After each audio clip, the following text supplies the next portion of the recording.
everyone, welcome to my channel. Today I've got a more intricate and more challenging look for you. It's actually more of a vintage pattern with like the stripes and the flowers, and it was actually inspired by a toothbrush. I'll tell you more about it in a moment. Anyway, so yeah, I really don't have a lot to say beforehand, except for if you want to do this as well, make sure you're in for a challenge. So yeah, let's get started. Now, first thing I'm gonna do, I already did my eyebrows obviously, is using a nude primer. I keep wanting to call it a pencil, it's not a pencil. Anyway, with that I'm going to just pretty much sharpen my under eyebrow a little bit. You can also use a concealer for this part, it's fine too, I just prefer to use the primer for this. And also this is just going to make the skin here nice and even, because I have a zit on this side and I wanted to hide it. Because it looks nicer if it's not completely visible. But yeah, I'm just blending it downwards because I want to prime the rest of the eyelid with a white primer. Now for the white primer, I'm actually going to use the white primer that's been pretty much empty and drying out for some time. So I'm really hoping this will still function well enough to function. But yeah, I'm just applying it up until, well, not up until the eyebrow obviously, but I'm just applying it all over the lid and then sort of blending it upwards into the other primer. Then to make it go completely smooth, and it is actually surprisingly smooth. It does look a little bit dry on my eyelid, but not as awful as I had feared. So that's good. Anyway, I'm going to use a white eyeshadow to highlight my brow bone. And then I'm going to use big fluffy blender with the white eyeshadow and tapping it off really well. And with that I'm just going to blend that together towards the, towards the white primer basically. I just really want there to not be too harsh of a line, I just really want it to be a nice ombre. Okay, so that's basically the entire base. Basically the entire base, no pun intended. Anyway, yeah, now I'm going to pull you up closer in a moment so we can start on the more intricate part. And believe it or not, this was actually inspired by a toothbrush. My mom's toothbrush, to be precise. Basically, this morning I was just, you know, brushing my teeth and then looking at her toothbrush and I was like, nice pattern. And basically it's just a classic vintage pattern of the black and white stripes and then with flowers on top of it, but instead of flowers the toothbrush has lips with like a really nice set of teeth visible as well. I am going to go for the classic flower thing because I don't want teeth on my eyelids. Yeah. So yeah, that's how I got my idea. So yeah, all we're gonna need is eyeshadows and liquid lipsticks. So I'm gonna pull you up closer now. Now, we're going to go for this. For that I'm going to use an angled brush and like I said, just eyeshadow. I'm gonna start off with a grey eyeshadow to map things out, just because if I screw it up with a grey eyeshadow I can still fix it, whereas if I screw it up with a black eyeshadow then I'm just screwed, basically. And I am making each and every stripe sort of blend towards the eyebrow. I was contemplating making it like either all the way up to the eyebrow or doing a harsh line and make it into an entire winged look. But I don't know, I figured I really want the flowers to be the sharp thing in the look eventually. And not really the stripes. So yeah, I'm just keeping the stripes sort of soft for that reason. Also, this looks best if you try to keep it sort of uniform. Which is also why I'm going for vertical stripes instead of horizontal ones. Because with horizontal ones, I don't know, like to me that's just a lot more difficult. Maybe also depends on your eye shape. But yeah, just try to go for, you know, a type of line that you can properly do on yourself. And keep in mind, you're not going to, like, if you look straight forward, the lines aren't going to line up absolutely perfectly. Simply because your eyelids, you know, they bend. And they crease. As eyelids do, because, you know, we're all human beings here. I hope. So yeah. Just take your time and try to get it as neat as possible. Okay, now we have that. It's time to go fill it in with black eyeshadow. I'm just using the same brush. It goes quicker than the liner brush, but it does give a nice angle, so That's why I'm using this. And one important thing to keep in mind, try to use an eyeshadow, a black eyeshadow that doesn't have a tendency to have a lot of fallout, because you don't want to get the black eyeshadow everywhere, because that would just make your entire life a lot more difficult in trying to get the lines to look nice and like sharp. I didn't want to do this with eyeliners, by the way, just because I don't want them to be that sharp, but I want them to be sort of sharp, you know? I want them to be less sharp than the eventual flowers, but still sharp enough that you can see that I was going for lines and not just for weirdly unblended grey eyeshadow stuff. That's basically it. And I'm just blending again, blending the upper parts upwards. Get a nice fade there. Like so. Also, by the way, with vintage I've noticed, with vintage, this also seems like a very 50s pattern to me. But then again, everything that sort of feels vintage to me, I immediately associate, like, I associate vintage with the 50s. Even though technically the 40s are also vintage. And the 30s are also vintage, and the 60s are vintage. I think the edge is like the whole thing of like when something's vintage is like 25 years, I'm not even sure. It's 100 years though before something is considered antique. So the 20s aren't vintage, the 20s are actually antique, which also makes my favorite silent movie actually antique this decade. Wow. Somehow when something is like 90 years ago, it seems a lot less long ago than when something is actually literally 100 years ago, like a century ago, like seriously. It's sort of funny to think that we actually have, like, we actually have moving footage of, like, seriously a century ago. It's pretty cool, because, like, this is really the first time in history that we have, like, that much information about so long ago. Because obviously in medieval times they didn't have video cameras yet. But anyway, the point is, yeah. Just take your time filling the pattern and I'll return to you once I'm done. Okay, I feel like the stripes on one eye are like broader than on the other eye. Doesn't matter. I'm just wiping down my brush on a face halo. Alternatively, you could use a baby wipe, whatever really.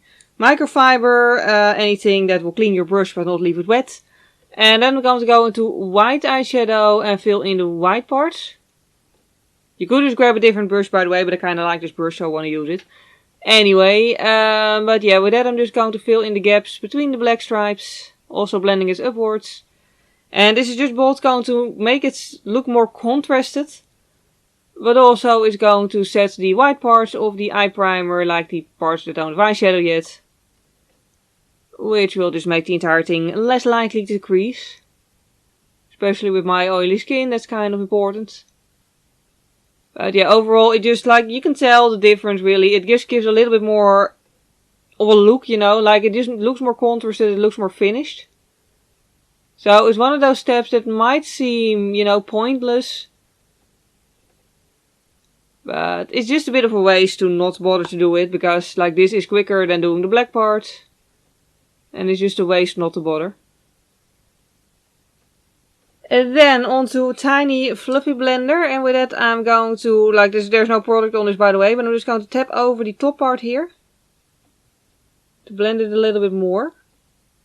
And I'm not going like windshield wiper motions, because that will just make the entire brow bone highlight go grey. Because you're going to end up blending the black over the white, and you know, that creates grey, logic and all. Also going to go over to this brush. Again, just tapping it. Then we're going to start adding the flowers. I was going to go for roses first, and then I realized I can't do shading this small. So I'm just going to grab my liquid lipsticks and go for normal flowers instead. You know, flowers with just petals. I'm sure we all know what normal flowers look like. Anyway, but yeah. I gotta admit I can't for the life of me remember if it was, I think this was the red one.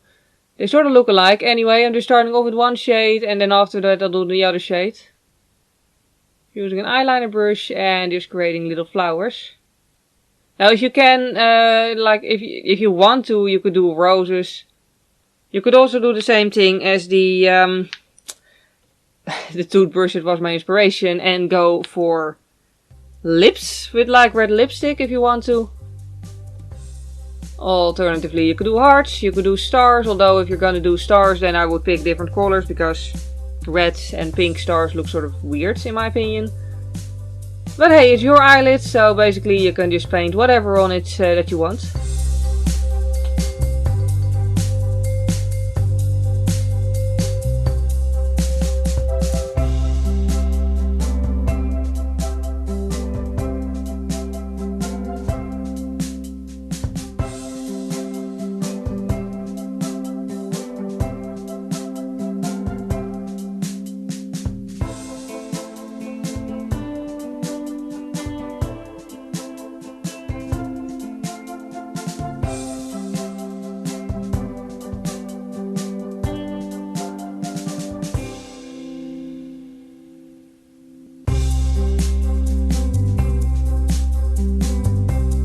Now, if you thought that the difficulty was over with the last part, you were wrong, because we're also going to do an eyeliner.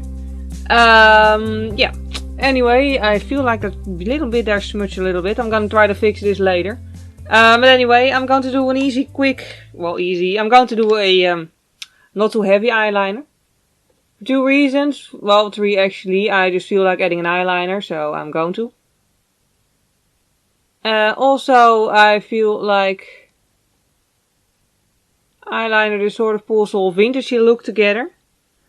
And third off, the eyeliner, because it's black, well also actually, also I want to add falsies and I just feel like that helps. There's a lot of reasons I'm adding eyeliner actually, come to think of it, but also another reason that I wanted to mention is that the black eyeliner is just going to really make it show that the grey stripes are supposed to be more greyish than pure dark black. I don't know, that's important to me for the simple reason, like I was always taught in makeup school that if you're going to do something, you gotta make sure that it's obviously supposed to be that way. So that whoever sees the makeup isn't left wondering, okay, was that a mistake? Was it supposed to look darker? Was it supposed to look more or less even?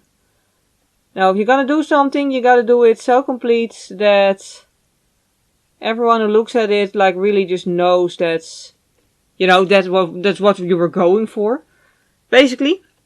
So yeah, that's what I always just try to do with makeup. Just make it very clear that yes, this was in fact what I was going for. Don't do anything half. Now, I think we're pretty much done with the top lids, mostly except for eyelashes. I feel like we've been sitting here for a while, so I'm just gonna really quickly do my face off camera and then I'll return to you to finish off the eyeballs. Now, my face is done and it's time for falsies. I'm going to apply quite a natural pair just because I really don't want to accidentally use my eyelashes to cover half the work I've done. So yeah, there's that reason.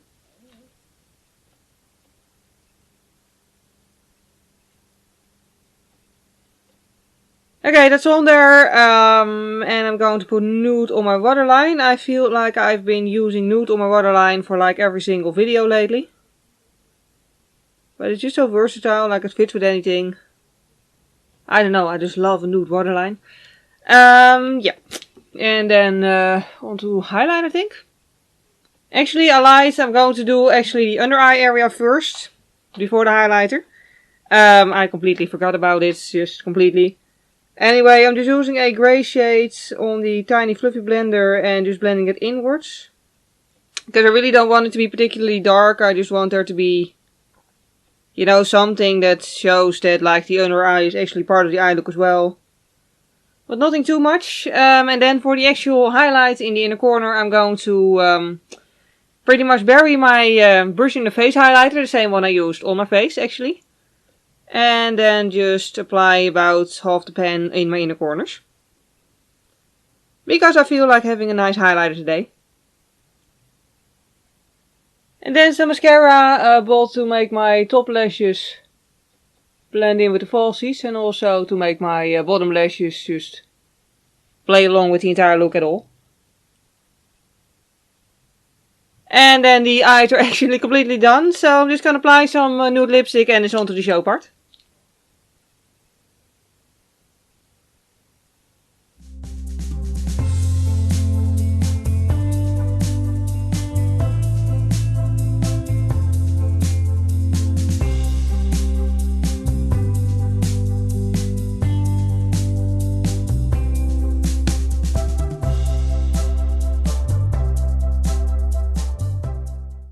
And we're left with the final results. Yeah, I actually quite like how this look turned out. It's not exactly wearable, though I would totally still wear this outside to go shopping and stuff, because, I don't know, like, it's odd, but it's still kind of fancy. I like it. So yeah, let me know if you would go outside with a look like this on, and if you would, then where would you go?